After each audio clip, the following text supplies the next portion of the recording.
దశాబ్దాలుగా ఎదురుచూస్తున్న Satavahana university engineering కళాశాల ఏర్పాటు చేస్తూ ప్రభుత్వం ఉత్తర్వులు జారీ చేసింది. ఇక ఈ కళాశాలను యూనివర్సిటీ కేంద్రంగా కాకుండా హుస్నాబాద్లో నెలకొల్పడంపై సర్వత్రా వ్యతిరేకత వ్యక్తమవుతోంది.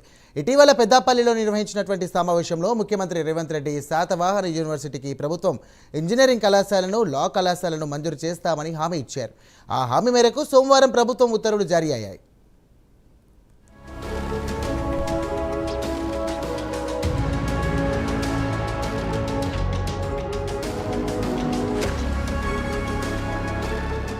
జిల్లాలో ప్రస్తుతం ఉన్న ఇంజనీరింగ్ కళాశాలలన్నీ ప్రైవేట్ యాజమాన్యంలోనే నడుస్తున్నాయి. శాతవాహన యూనివర్సిటీకి ప్రభుత్వ ఇంజనీరింగ్ కళాశాలను మంజూరు చేయాలని విద్యార్థి సంఘాలు ఎన్నో ఏళ్లుగా డిమాండ్ చేస్తున్నాయి. ప్రస్తుతం జారీ అయిన ఉత్తర్వుల్లో ఇంజనీరింగ్ కళాశాలను యూనివర్సిటీలో కాకుండా హుస్నాబాద్లో నెలకొల్పనున్నట్టు పేర్కొన్నారు. హుస్నాబాద్ శాతవాహన యూనివర్సిటీ పరిధిలోనే ఉన్న ఆ నియోజకవర్గం ముఖ్యంగా మండల కేంద్రం సిద్దిపేట జిల్లాలో ఉన్నాయి. హుస్నాబాద్ నియోజకవర్గంలో మంత్రి పొన్నం ప్రభాకర్ ఎమ్మెల్యేగా ప్రాతినిధ్యం వహిస్తున్నారు.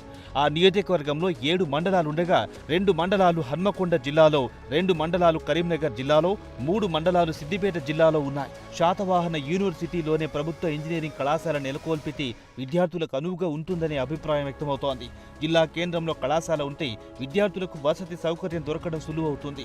హుస్నాబాద్లో కళాశాల ఏర్పాటు చేస్తున్న నేపథ్యంలో అక్కడ సీటు పొందే విద్యార్థులకు వసతి, రవాణా తదితర సమస్యలు ఎదురవుతాయనే అభిప్రాయం వ్యక్తమవుతోంది. యూనివర్సిటీలో 200 ఎకరాల స్థలం అందుబాటులో ఉంది. విద్యార్థులకు హాస్టల్ వసతి ఏర్పాటు చేసే వీలుంటుంది.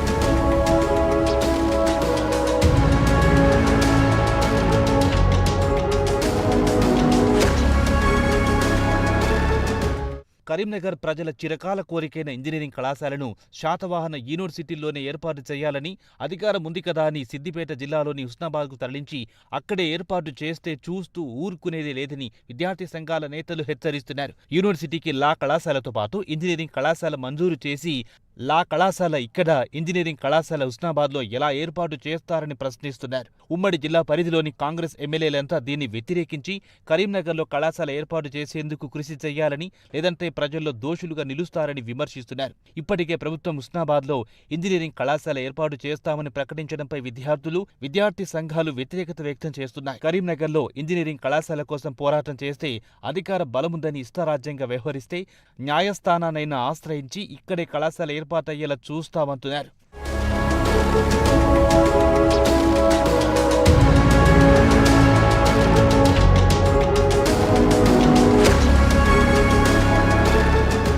యూనివర్సిటీ ఇంజనీరింగ్ కళాశాలను హుస్నాబాద్లో ఏర్పాటు చేయడాన్ని విద్యార్థులు, జిల్లా ప్రజలు వ్యతిరేకిస్తున్నారు. ఇప్పటికైనా ఈ నిర్ణయాన్ని ప్రభుత్వం మార్చుకోవాలని విద్యార్థి సంఘాలు డిమాండ్ చేస్తున్నాయి. కరీంనగర్ జిల్లాలో 6 ప్రైవేట్ ఇంజనీరింగ్ కళాశాలలున్న నేపథ్యంలో ఇక్కడే ప్రభుత్వ కళాశాలను ఏర్పాటు చేయాలని మంత్రులు పొన్నం ప్రభాకర్, దుద్దిల శ్రీధర్ బాబు, ముఖ్యమంత్రి రేవంత్ రెడ్డి, ఉమ్మడి జిల్లాకు చెందిన శాసనసభ్యులు ప్రభుత్వ ఇంజనీరింగ్ కళాశాలను యూనివర్సిటీ ఆవరణలోనే ఏర్పాటు చేసేలా చర్యలు తీసుకోవాలని విద్యార్థి సంఘాలు కోరుతున్నాయి. లేని పక్షంలో తాము ఆందోళన బాట పట్టాల్సి వస్తుందని హెచ్చరిస్తున్నాయి.